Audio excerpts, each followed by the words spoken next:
এক ইহুদি কিশোর বিষ্ণু ইসলামের খেদমত করতে, ইহুদি ছেলে আমার নবীর খেদমত করতো, তারা ছিল নবীর প্রতিবেশী।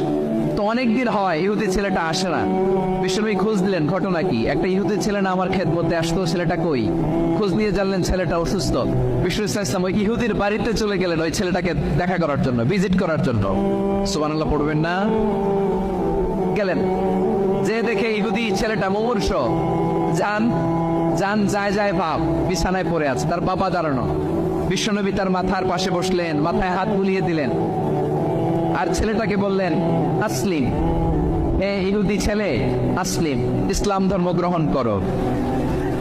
তো ছোট্ট ছেলে ভাবে আমরা ইহুদি, এখন ইসলাম ধর্ম গ্রহণ করলে আব্বা যদি বকা দেয়, ফানাযারা ইলা ওয়াজহি আবি, ছেলেটা তার বাবার চেহারার দিকে তাকালো, দেখি আব্বা কি কয়। আব্বা যদি বলে তাইলে ইসলাম ধর্ম গ্রহণ করবো।